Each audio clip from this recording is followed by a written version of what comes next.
Eh bien, la voilà, la fleur en papier doré, une taverne située à 2 pas du Sablon, en plein cœur du vieux Bruxelles.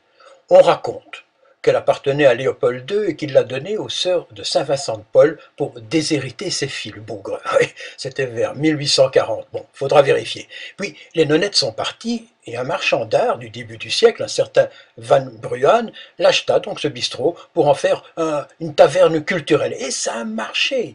Les surréalistes du début du siècle s'y donnaient rendez-vous. Et pas les moindres, René Magritte, Charles Plisnier, Marcel Marien, Louis Kutener et le mouvement surréaliste Cobra. Et on écrivait aussi sur les murs et même parfois au couteau sur les tables de bois massif. Vous pouvez vérifier si vous y allez. Et puis Van Bruan meurt dans les années 60 et le café fait faillite. Mais il est racheté par le CPS de Bruxelles qui a la bonne idée de le restaurer. C'est là que nos amis de Racontance organisent leurs apéros-contes et leurs fameux piliers de comptoir, et ce, depuis plusieurs années et avec un succès grandissant. Alors, on fait le point. Dominique, cette superbe photo qui est derrière nous, derrière toi, et sur laquelle se retrouvent des gens qui ont été importants, qui sont tous décédés, mais est-ce que tu pourrais les reconnaître? Oui, alors c'est le mouvement des surréalistes qui se retrouvait ici à la Fleur en papier doré. Alors là, au centre, on a le petit Gérard, qui était le propriétaire en fait de la Fleur en papier doré, et puis il tient l'épaule de Marcel Marien, un personnage important aussi chez les surréalistes. Alors juste derrière en fait le petit Gérard, on a Irène Amoir, et derrière Irène Amoir, il y a Georgette Magritte. Ah, Magritte, lui, il se trouve c'est l'avant-dernier, c'est celui-là. Alors voilà, toute une bande de joyeux surréalistes et qui se retrouvaient. Scutener aussi est dessus, hein? Pardon? Scutener est également. Alors Scutener est là aussi, et Scutener il se trouve juste avant Magritte en fait. Bon alors devant moi les deux dodos, hein, les deux Dominique en fait. Les Dominiques, on dit généralement les oui, Dominiques. Les Dominique. Dominique Lerut, qui était écrivain, je dis était parce que depuis quelques années elle n'écrit plus. Ah, Hein. j'ai repris et j'écris pour des anthologies, il y en a une qui va sortir en 2014. Ah ben voilà, ça c'est nouveau, une info, c'est un scoop. C'est un scoop, oui.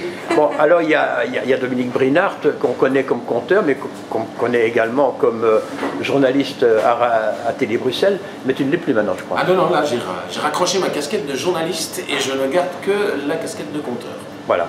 Alors moi quand je vous vois, je pense évidemment à 5 ou 6 ans, c'était le tout début de ma participation au monde littéraire, et on se retrouvait notamment à l'espace d'Elvaux pour raconter des petites histoires, mais depuis ça a bien évolué. Hein. Ah oui, ça a évolué, et heureusement que ça a évolué, puisque aujourd'hui Racontance regroupe pas moins de 30 conteurs et conteuses, donc c'est un groupe quand même assez important.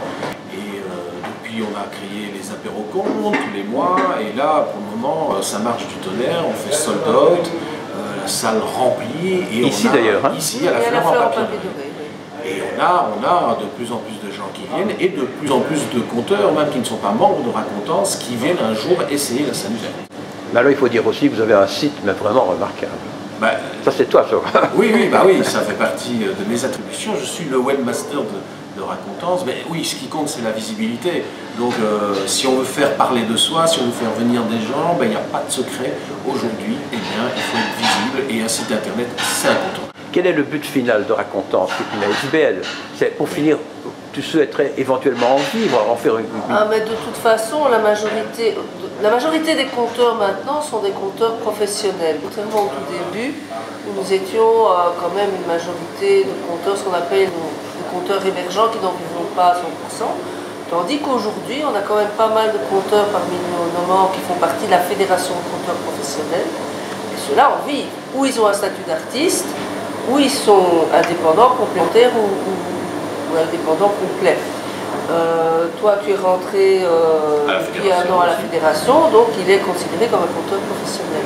Et quel est votre rapport actuel avec des festivals, enfin des festivals ou des concours comme Chiny ou comme Cerise?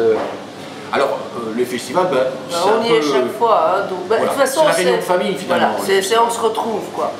Parce que finalement... Mais individuellement, alors chacun y va individuellement. Mais on se retrouve tous là-bas, oui. Donc il faut savoir que le milieu du conte est quand même assez... C'est un milieu où tout le monde se connaît pratiquement. Hein. Donc c'est vrai que c'est l'occasion de se retrouver un peu... Au Chiny, c'est vraiment l'occasion de se retrouver en famille. Voilà. Bon, maintenant 2014 commence, c'était pour nous l'occasion de, régulièrement on parle de vous, mais l'occasion de refaire un petit peu le point, de voir comment vous avez évolué, grandi, parce que vous avez grandi, c'est incontestable. Maintenant, l'avenir. À l'avenir, je pense que notre fer de lance, de toute façon, ce sont les apérocomptes. Ça, c'est clair. C'est quelque chose d'important. C'est quelque chose qu'on veut garder. Et c'est vrai qu'on a dans l'idée de se dire, mais pourquoi pas sortir à un certain moment de Bruxelles, de faire des apérocomptes dans d'autres villes. Mais là, bon, voilà, ça, c'est quelque chose à mettre en place. Ça signifie budget. Hein. Ça signifie pas nécessairement budget. Ça signifie de trouver un lieu qui nous accueille et qui permet de faire ça régulièrement comme on le fait ici à Bruxelles à la Fleur en papier doré. Ça c'est quelque chose qu'on aimerait bien, mais il faut trouver le lieu, il faut trouver quelqu'un qui veuille jouer le jeu, effectivement nous accueillir, disons une fois par mois ou une fois tous les 2 mois. Et alors il y a toujours les vieux fantasmes d'édition malgré tout, d'éditer du cours, d'éditer du conte, ça fait partie de nos... C'est un vieux créer projet, une maison d'édition en quelque sorte. Vraiment, parce qu'on a des conteurs qui écrivent à la base. Donc pourquoi ne pas permettre de faire connaître leurs écrits? Et quand on voit, disons, le monde de l'édition qui est très difficile, c'est très difficile. Il y a beaucoup de gens qui se cassent la figure pour l'instant. Mais je crois qu'il faut l'aborder de façon différente. Oui, voilà. Un conteur qui va faire un spectacle, il a un public qui lui est acquis. Si à ce moment il a avec lui une série de livres qui reprennent les textes, vend sur place, quoi. Il les vend sur place. Je crois qu'il faut casser ce système de l'édition. On se dit, ben voilà, il faut nécessairement être en librairie ou exposé. Non, je crois qu'il y a moyen aujourd'hui d'avoir, quand on est conteur, ces livres avec, et les gens ont envie de prolonger le plaisir dans la lecture, le plaisir qu'ils ont eu dans la soirée.